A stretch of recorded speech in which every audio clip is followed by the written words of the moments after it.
नमस्कार आप सभी साथियों को। मैं आपके सामने हूं दीक्षा शर्मा और आप सभी का आपके अपने YouTube channel science by Diksha ma'am पर हार्दिक स्वागत करती हूं। तो जैसा कि आप लोगों को पता ही होगा, मैंने इस चैनल पर कॉम्पिटिटिव साइंस की सीक्वेंस स्टार्ट कर रखी है। हमने स्टार्ट कर रखी है बायोलॉजी के 2 टॉपिक मैं आपको कंप्लीट करा चुकी हूँ, ब्लड का और ब्लड ग्रुप का, और अब चल रहा है blood circulatory system. Blood circulatory system की 2 वीडियोज अपलोड हो चुकी है इस चैनल पर। तो अगर आपने वो वीडियोज नहीं देखी है तो पहले तो वीडियो देख लेना, ताकि आज की जो ब्लड सर्कुलेटरी सिस्टम की अपनी फर्दर वीडियो है वो आपको समझ आ सके। आज ब्लड सर्कुलेटरी सिस्टम का हम कवर करने जा रहे हैं part number 3, blood circulatory system, या फिर जिसको आप कहते हो रक्त परिसंचरण तंत्र।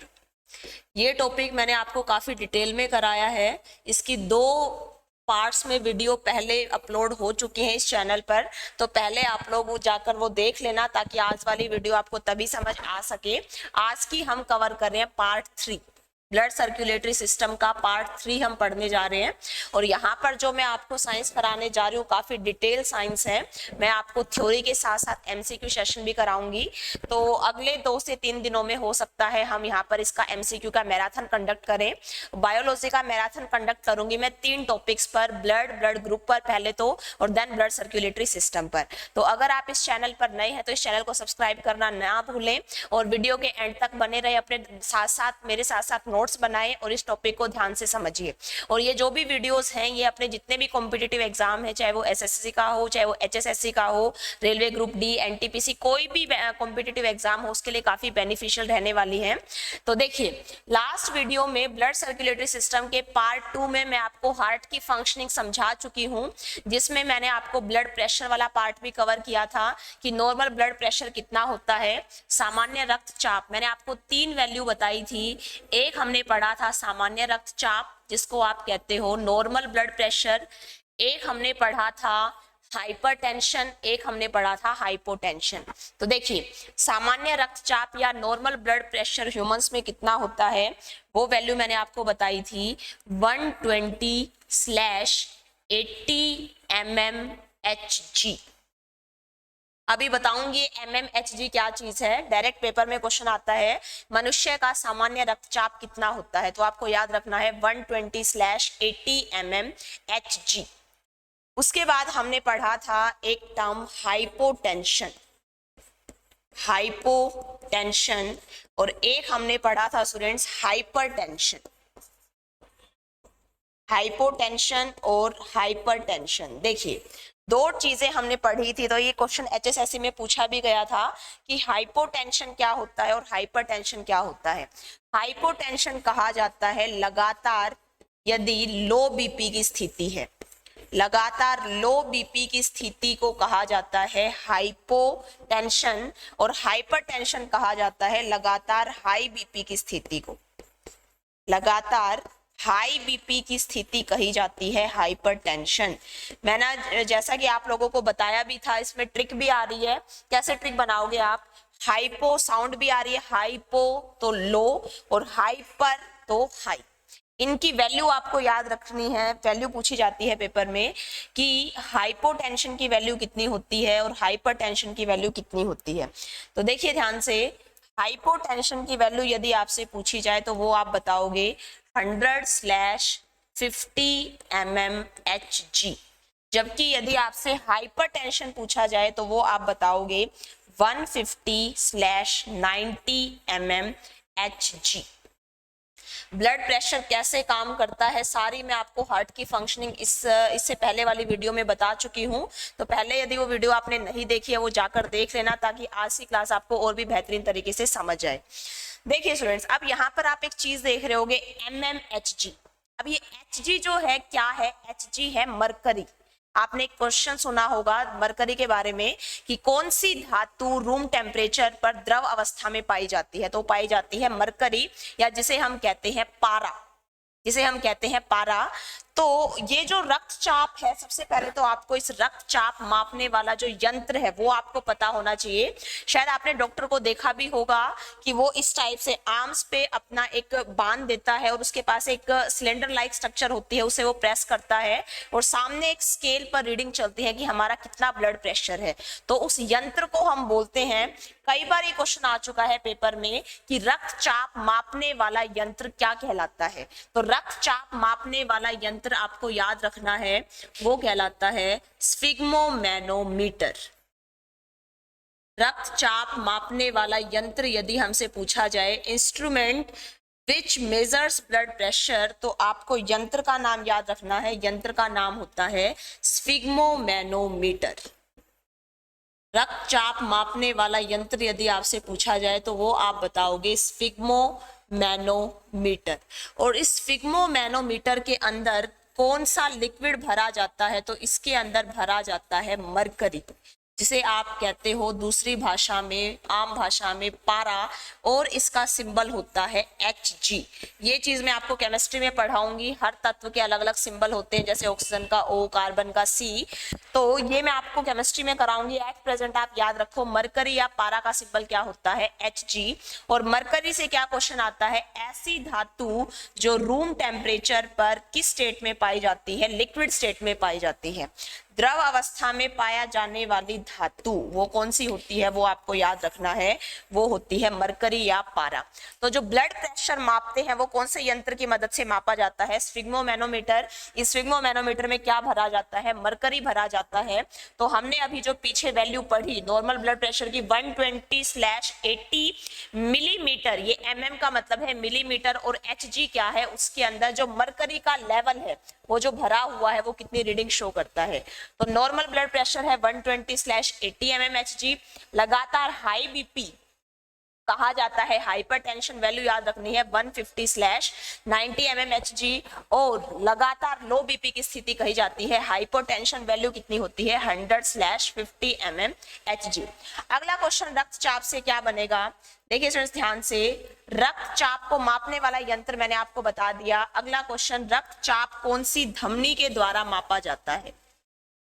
पूछा जाए यदि आपसे रक्तचाप कौन सी धमनी के द्वारा मापा जाता है, तो रक्तचाप कौन सी धमनी के द्वारा मापा जाता है, वो आपको याद रखना है ब्रोंकियल धमनी। रक्तचाप या जिसे आप कहते हो ब्लड प्रेशर, तो बीपी कौन सी धमनी के द्वारा मापा जाता है वो आप याद रखोगे, कौन सी धमनी। देखिए इसकी मैं आपको ट्रिक भी बताती हूँ, क्या ट्रिक याद रखोगे आप, बीपी मापने वाली धमनी कौन सी होती है, वो होती है ब्रोंकियल धमनी। बी से बीपी तो आप याद रखोगे बी से ब्रोंकियल, बी से बीपी, बी से ब्रोंकियल, और ब्रोंकियल धमनी या फिर जिसको आप इंग्लिश में कह सकते हो ब्रोंकियल आर्टरी, ब्रोंकियल आर्टरी। चलिए ये बात थी सारी रक्तचाप की, मैंने आपको सारी बातें बता दी। रक्तचाप के अंदर जो ये वैल्यू होती है 120, ये वैल्यू कहलाती है सिस्टोलिक प्रेशर, ये वैल्यू कहलाती है सिस्टोलिक प्रेशर, ये वैल्यू कहलाती है डायस्टोलिक प्रेशर। सिस्टोलिक प्रेशर काम करता है हृदय जब बायां निलय सिकुड़ता है, और डायस्टोलिक काम करता है जब बायां निलय फैलता है। ये सारी बातें मैं आपको प्रॉपर हार्ट की फंक्शनिंग के साथ ब्लड सर्कुलेटरी सिस्टम पार्ट 2 में समझा चुकी हूँ, इससे पिछले वाली वीडियो में। तो वो वीडियो यदि आपने नहीं देखी है तो पहले वो देख लेना, ताकि ये वीडियो फिर आपको और भी फर्दर अच्छी तरीके से समझ आ सके। चलिए ये क्वेश्चन थे अपने रक्तचाप के। अब स्टूडेंट्स बात कर लेते हैं हृदय की धड़कन से कुछ एक और पॉइंट्स। देखिए हृदय की धड़कन भी वैसे मैंने आपको लास्ट क्लास में समझाया था। हृदय की धड़कन का मतलब क्या होता है, इन जनरल हृदय की धड़कन किसे कहा जाता है, तो बाएं निलय का, बायां निलय। आपको अगर ध्यान हो, मैं थोड़ा सा आपको रफली डायग्राम बना के एक तरीके से शो करूं, तो मैंने आपको कहा था अपने हृदय में 4 चैम्बर होते हैं, मानव हृदय के 4 कक्ष होते हैं। ये वाला कक्ष हमने पढ़ा था, ऊपरी कक्ष कहलाता है अलिंद, निचला कक्ष कहलाता है निलय, जिसे आप कहते हो वेंट्रिकल, और अलिंद को आप बोलते हो एट्रियम। ये सपोज हमने बायां पोर्शन लिया तो मैं इसको कह दूंगी बायां अलिंद, और ये वाला लिया हमने निलय तो ये हो जाएगा बायां निलय। अब ये वाला कहलाएगा दायां अलिंद, और ये कहलाएगा स्टूडेंट्स दायां निलय, दायां निलय। अब आपको ध्यान हो, मैंने आपको एक्सप्लेन किया था जो बायां निलय पार्ट है, बायां निलय पार्ट है वो जुड़ा रहता है महाधमनी से, और महाधमनी का काम होता है हृदय के बाएं निलय से, हृदय से रक्त को लेकर जाती है वो कहां पर, शरीर के अंगों की तरफ। तो इस बाएं निलय का एक बार सिकुड़ना और एक बार फैलना ही क्या कहलाता है, वो कहलाता है हृदय की धड़कन। पेपर में क्वेश्चन आ चुका है हृदय की धड़कन से क्या अभिप्राय है, तो आप याद रखोगे बाएं निलय का एक बार सिकुड़ना व एक बार फैलना, बाएं निलय का एक बार सिकुड़ना व एक बार फैलना कहलाता है हृदय की धड़कन। Contraction and relaxation of left ventricle is known as heart beat. तो हृदय की धड़कन आप समझ गए, बाएं निलय का, ये आपको मेनली चैम्बर याद रखना है कि हृदय की धड़कन से अभिप्राय सिकुड़ने और फैलने से कौन से चैम्बर से है मेनली, तो वो आपको याद रखना है बाएं निलय से। बाएं निलय का एक बार सिकुड़ना व एक बार फैलना कहलाता है हृदय की धड़कन। और हृदय की धड़कन मैंने आपको बताई थी, सामान्य अवस्था में हृदय की धड़कन कितनी होती है, 72 बार प्रति मिनट। वयस्क मनुष्य की हृदय की धड़कन दर सबको पता ही होगा, 72 बार प्रति मिनट। इस बात का मतलब क्या है, इस बात का मतलब है 1 मिनट में दिल 72 बार सिकुड़ता है और 72 बार ही फैलता है। ये सारी चीजें मैं आपको बता चुकी हूं। चलिए और बात करते हैं हृदय की धड़कन से। अगर हमसे कहा जाए हृदय की धड़कन को मापने वाला यंत्र, देखिए ध्यान से, हृदय की धड़कन को मापने वाला यंत्र यदि हमसे पूछा जाए, instrument which measures heart beat. कई बार आ चुका है ये क्वेश्चन, बहुत बार पूछा गया क्वेश्चन है एग्जाम में, इसको आपको इंपॉर्टेंट मार्क कर लेना है। तो हृदय की धड़कन को मापने वाला यंत्र आप याद रखोगे, जैसे आपने देखा भी होगा डॉक्टर जो यूज करते हैं, जैसे उन चेस्ट कैविटी पर रखकर वो देखते हैं कि कितनी हार्ट बीट रेट है, एक तरीके से उन्होंने 2 ईयरफोन टाइप में यूज किए होते हैं, तो उस यंत्र को हम बोलते हैं स्टेथोस्कोप।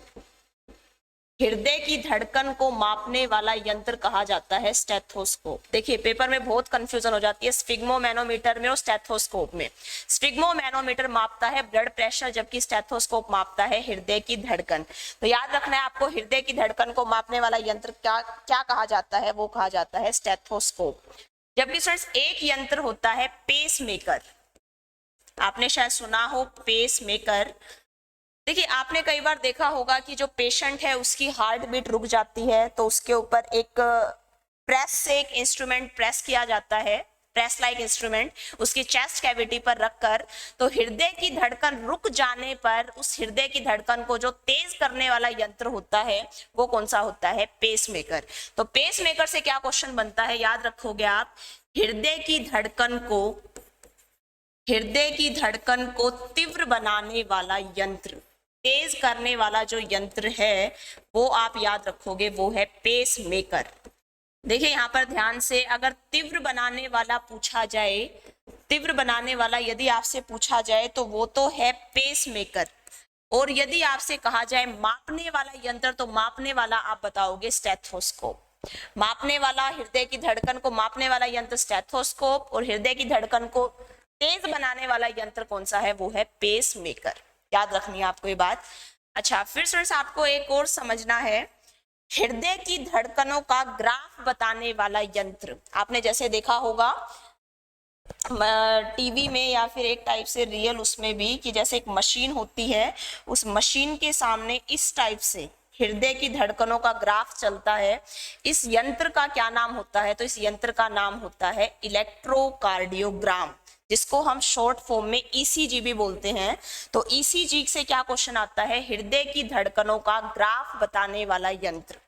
काफी बार रिपीट हो चुका है ये क्वेश्चन भी एग्जाम में, याद रखोगे आप, हृदय की धड़कनों का ग्राफ बताने वाला यंत्र, जो ग्राफिकल रिकॉर्डिंग हमें शो करता है वो मशीन या वो इंस्ट्रूमेंट, उसको हम कहते हैं ईसीजी।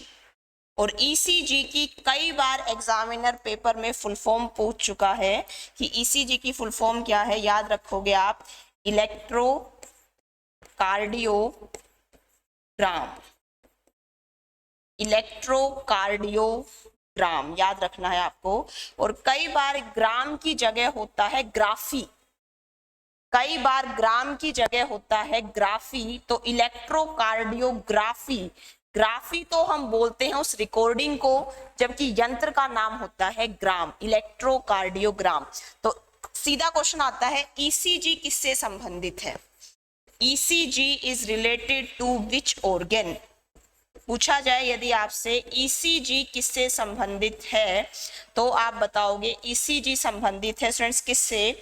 ईसीजी संबंधित है हृदय से, क्योंकि ईसीजी की फुल फॉर्म मैंने आपको बताई इलेक्ट्रोकार्डियोग्राम या इलेक्ट्रोकार्डियोग्राफी। तो मैंने आपको लास्ट क्लास में भी कहा था, कार्डियो टर्म आप कहीं पर भी सुनो तो कार्डियो टर्म रिलेटेड होती है हृदय से, कार्डिया टर्म आप कहीं पर भी सुनो तो वो रिलेटेड होती है हृदय से।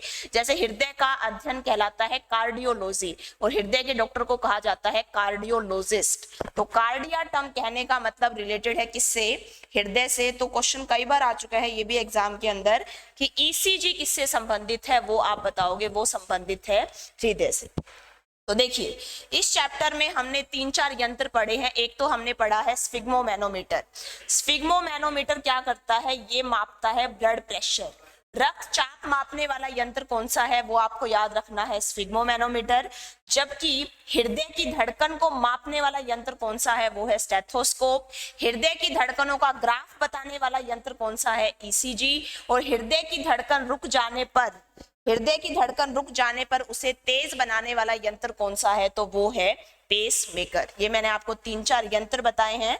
कई बार एग्जाम में इनसे डायरेक्ट क्वेश्चन पूछ लिया जाता है कि भाई कौन से यंत्र के सामने मैचिंग करने वाले कि भाई कौन सा सही है, तो वो आप इस टाइप से भी कर सकते हो। तो आपको ये यंत्र याद रखने हैं, इनके यूजेस याद रखने हैं। चलिए, हृदय की धड़कन से और यदि हम क्वेश्चन की बात करें, बाकी मैं और सारे मोस्टली क्वेश्चन आपको बता चुकी हूँ कि हृदय की एक धड़कन में कितना रक्त पंप होता है। तो हृदय की एक धड़कन में रक्त पंप होता है 70 ml, जबकि 1 मिनट में पूछा जाए तो 5040 ml या लगभग आप जिसको 5 लीटर कह सकते हो। फिर हमने पढ़ा था हृदय की धड़कन को मस्तिष्क का कौन सा हिस्सा नियंत्रित करता है, तो वो करता है मेडुला ओब्लांगटा। चलिए, फिर यदि हम बात करें हृदय की धड़कन से फर्दर कि हृदय की धड़कन की आवाज कैसी होती है, हृदय के धड़कन की आवाज कैसी होती है। देखिए स्टूडेंट्स, हृदय की धड़कन की आवाज कैसी होती है, तो मोस्टली सोच रहे होंगे हृदय का धड़कन की आवाज होती होगी धक धक। धक धक हृदय की धड़कन की आवाज नहीं होती, वो जस्ट फिल्मों में होती है। हृदय की धड़कन की आवाज यदि आपसे पूछी जाए तो वो आप बताओगे, वो होती है लब डब साउंड। हृदय की धड़कन की आवाज कैसी होती है? लब डब साउंड होती है। अब लब साउंड होती है हृदय जब सिकुड़ता है, मतलब सिकुड़ने के समय, जबकि डब साउंड होती है जब हृदय फैलता है। क्योंकि मैंने आपको बताया हृदय जो है एक बार सिकुड़ता रहता है और एक बार फैलता रहता है। तो सिकुड़ने के समय आती है लब साउंड, जबकि डब साउंड कब आती है? जब हृदय फैलता है, हृदय के फैलने के समय। याद रखना है आपको। तो हृदय के धड़कन की आवाज कैसी होती है? आज के बाद आपको आंसर धक धक नहीं करना है, आज के बाद आंसर आएगा हृदय के धड़कन की आवाज हो जाती है लब डब साउंड। लब साउंड आती है सिकुड़ने के समय और डब साउंड आती है कब स्टूडेंट्स? फैलने के समय। याद रखना है आपको। चलिए, अब यदि हम फर्दर बात करें तो देखिए स्टूडेंट्स ध्यान से, मैंने आपको हृदय की धड़कन की दर बताई थी। हृदय की धड़कन दर की यदि हम बात करें, हृदय के धड़कन दर की यदि हम व्यस्क अवस्था में बात करें, तो हृदय के धड़कन की दर व्यस्क अवस्था में सबको पता है। व्यस्क मनुष्य में हृदय की धड़कन दर कितनी होती है, तो वो सब जानते ही हैं, 72 बार प्रति मिनट, या कई बार 72 से 80 बार प्रति मिनट एग्जामिनर दे देगा।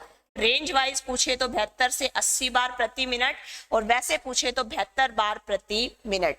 एक बार HSSC में क्वेश्चन पूछा गया कि भ्रूण अवस्था में हृदय की धड़कन दर कितनी होती है। भ्रूण अवस्था में हृदय की धड़कन दर आपसे यदि पूछी जाए तो फ्रेंड्स वो आपको याद रखनी है 150 बार प्रति मिनट। भ्रूण अवस्था में हृदय की धड़कन की दर कितनी होती है? 150 बार प्रति मिनट। याद रखना है, ये डाटा तो सबको पता है। वयस्क मनुष्य में हृदय की धड़कन दर कितनी होती है? वो होती है कितनी? 72 से 80 बार प्रति मिनट। जबकि अगर हमसे पूछी जाए भ्रूण अवस्था में हृदय की धड़कन दर कितनी होती है, वो आप याद रखोगे 150 बार प्रति मिनट। चलिए फ्रेंड्स, एक चीज और समझिए। देखिए, हृदय से रिलेटेड एक बीमारी आपने सुनी होगी, ब्लू बेबी सिंड्रोम, या जिसे हम दिल में छेद की बीमारी बोलते हैं। ये भी एग्जाम में क्वेश्चन पूछा गया था एक बारी। तो देखिए इससे क्या क्वेश्चन पूछा जाता है। क्वेश्चन पर जाने से पहले एक बारी बीमारी समझिए, ये बीमारी है क्या। देखिए उसके लिए एक बार आपको थोड़ा सा हार्ट के डायग्राम पर जाना पड़ेगा। हार्ट के डायग्राम की यदि हम बात करें तो मैंने आपको कहा था हार्ट के अंदर होते हैं फ्रेंड्स 4 चैम्बर। हार्ट के अंदर होते हैं 4 चैम्बर। ये 4 चैम्बर हमने अभी डिस्कस किए थे। ये वाला चैम्बर कहला रहा था बायां अलिंद, या जिसे आप कहते हो लेफ्ट एट्रियम। ये वाला चैम्बर कहलाता है नीचे वाला बायां निलय, ये वाला चैम्बर कहलाता है दायां अलिंद, और ये वाला कहलाता है दायां निलय। मैंने आपको हार्ट की फंक्शनिंग जब एक्सप्लेन की थी लास्ट क्लास में, अगर आपने वो फंक्शनिंग ढंग से समझी है तो मैंने आपको वहां पर क्लियर किया था कि हृदय का जो लेफ्ट वाला हिस्सा है, इस लेफ्ट वाले हिस्से में सारा का सारा कौन सा ब्लड बहता है? इस लेफ्ट हिस्से में सारा का सारा बहता है प्योर ब्लड, या जिसको आप कहते हो शुद्ध रक्त। जबकि जो अपना राइट वाला हिस्सा है हृदय का, राइट वाले हिस्से में स्टूडेंट सारा का सारा कौन सा ब्लड बहता है? वो बहता है सारा अशुद्ध रक्त, या जिसे हम कहते हैं इम्प्योर ब्लड। तो अगर हमसे कहा जाए शुद्ध रक्त का रंग कैसा होता है, तो शुद्ध रक्त का रंग आप बताओगे। शुद्ध रक्त का रंग होता है लाल। शुद्ध रक्त का कलर कैसा होता है? वो होता है लाल रंग। जबकि अशुद्ध रक्त का रंग होता है बैंगनी। समझिए ध्यान से, अशुद्ध रक्त किस कलर का होता है? वो होता है बैंगनी कलर का। अब मैंने आपको कहा था कि ये वाला जो आपको पार्टीशन नजर आ रहा है, ये वाला, इस पार्टीशन को, जिसमें एक तरीके से लेफ्ट हिस्से को जो राइट हिस्से से अलग कर रहा है, ये वाला जो पार्ट है, इस पार्ट को हम बोलते हैं सेप्टम। इस वाले पार्ट को बेसिकली कहा जाता है सेप्टम। इंग्लिश में बोलते हैं सेप्टम और हिंदी में बोलते हैं इसको पट। तो ये जो सेप्टम या पट पार्ट है, ये क्या कर रहा है? बेसिकली ये हृदय के लेफ्ट हिस्से को राइट हिस्से से अलग करता है, या फिर आप कह सकते हो कि ये शुद्ध रक्त को अशुद्ध रक्त में मिक्स होने से रोकता है। आप ये भी कह सकते हो, क्योंकि आपको पता है लेफ्ट हिस्से में बेसिकली बह रहा है कौन सा रक्त? शुद्ध रक्त, जबकि राइट हिस्से में बह रहा है अशुद्ध रक्त। तो ये क्वेश्चन पूछा भी गया था एक बार कि हृदय का कौन सा हिस्सा शुद्ध रक्त को अशुद्ध रक्त में मिक्स होने से रोकता है, मिलने से रोकता है? तो वो आपको याद रखना है सेप्टम। अब जैसे आपने कई बार सुना होगा किसी बच्चे को कहा जाता है दिल में छेद की बीमारी। तो सर दिल में छेद की बीमारी एक्चुअल में क्या है? वो दिल में छेद की बीमारी एक्चुअल में है इस सेप्टम में छेद। इस सेप्टम में छेद है वो बेसिकली। और आप एक बात सोचो, अगर सेप्टम पार्ट क्या कर रहा था? शुद्ध रक्त को अशुद्ध रक्त में मिलने से रोक रहा था। जब सेप्टम में छेद है तो यहाँ का शुद्ध रक्त यहाँ के अशुद्ध रक्त के साथ क्या हो जाएगा? मिक्स हो जाएगा। शुद्ध रक्त का रंग होता है लाल, अशुद्ध रक्त का रंग होता है बैंगनी। और जब लाल रंग नीले रंग के, बैंगनी रंग के साथ मिल जाएगा, लाल रंग जब बैंगनी रंग के साथ मिल जाएगा तो पूरे शरीर का रंग ही हो जाएगा अशुद्ध, और एक तरीके से पूरे बॉडी का जो ब्लड है उसका कलर पड़ जाएगा नीला। इसलिए आपने देखा होगा जिस बच्चे के दिल में छेद की बीमारी होती है उसके शरीर का रंग, खास तौर पर होठों के आसपास का रंग नीला पड़ने लगता है, और यही बीमारी क्या कहलाती है? Blue baby syndrome. और इसको हम कहते हैं आम भाषा में दिल में छेद। तो दिल में छेद जो अवस्था है वो बेसिकली क्या है, वो सेप्टम में छेद है, जिसमें पूरे शरीर का जो रक्त है वो अशुद्ध हो चुका है।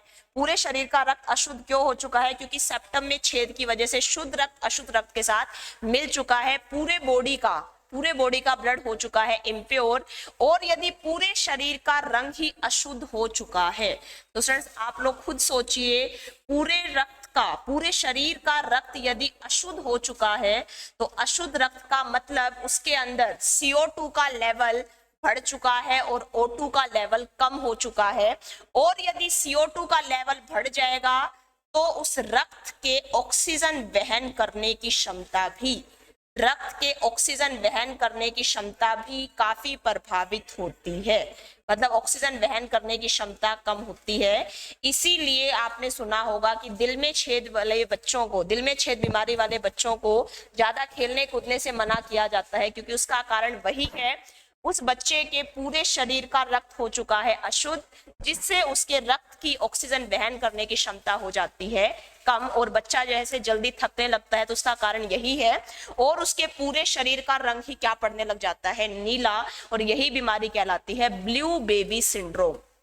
तो देखिए, ब्लू बेबी सिंड्रोम वैसे जन्म से भी हो सकती है, और कई बार पीने वाले पानी में, जैसे HSSC में क्वेश्चन पूछा भी गया था कि ब्लू बेबी सिंड्रोम या दिल में छेद बीमारी पीने वाले पानी में किसकी अधिक मात्रा के कारण होती है, तो वहां पर आपको एक मिनरल का नाम याद रखना है।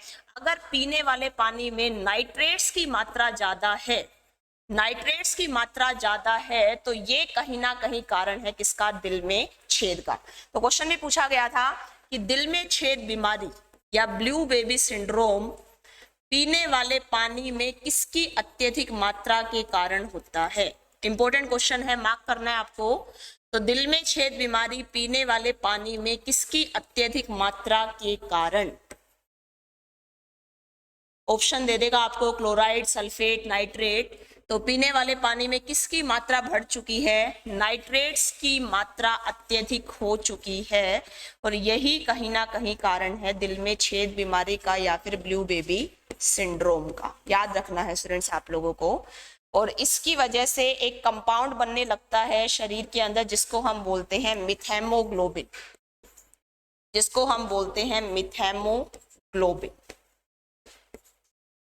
चलिए स्टूडेंट्स, ये बात थी दिल में छेद बीमारी या ब्लू बेबी सिंड्रोम।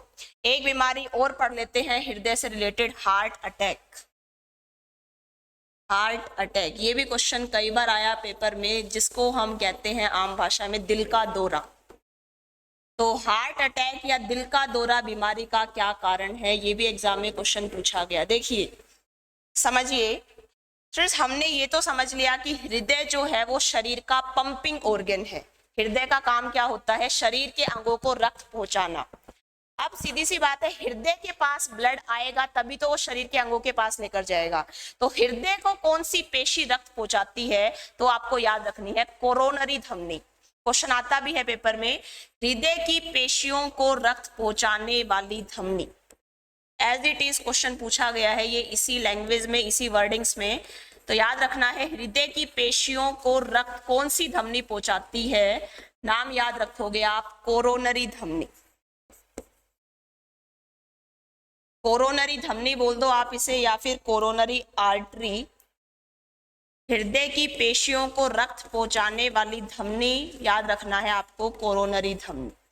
अब देखिए फ्रेंड्स, मान लो ये इस टाइप से हार्ट है अपने पास, और हार्ट के पास ब्लड लेकर आ रही है कोरोनरी आर्टरी।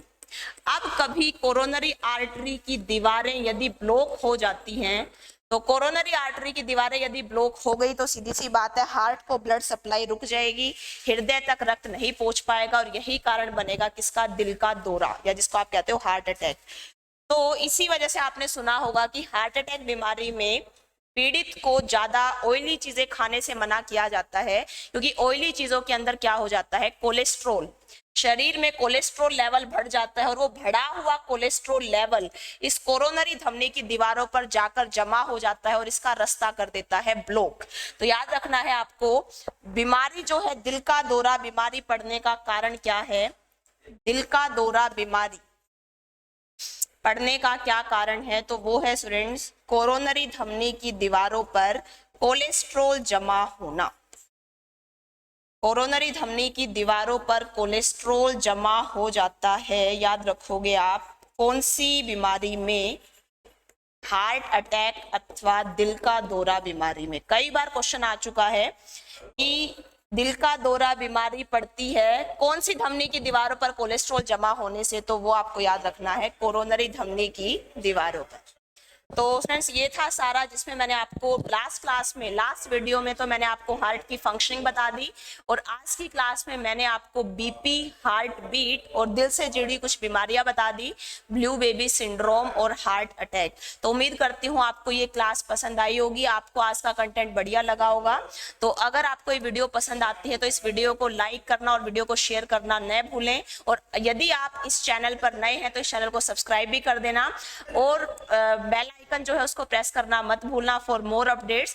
तो फ्रेंड्स बने रहिए इस सेशन पर, मिलते हैं अगले टॉपिक के साथ। प्लस एक और इन्फॉर्मेशन, ये जो सेशन है इसकी पीडीएफ आपको मिल जाएगी टेलीग्राम चैनल पर, प्लस इस ब्लड सर्कुलेटरी सिस्टम के वन लाइनर क्वेश्चन मैंने आपको प्रोवाइड किए हैं टेलीग्राम चैनल पर।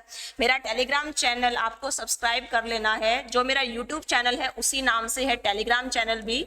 तो यदि आपने टेलीग्राम चैनल सब्सक्राइब नहीं किया है, इसको सब्सक्राइब कर लेना। इस चैनल की मैं आपको आईडी बता देती हूँ।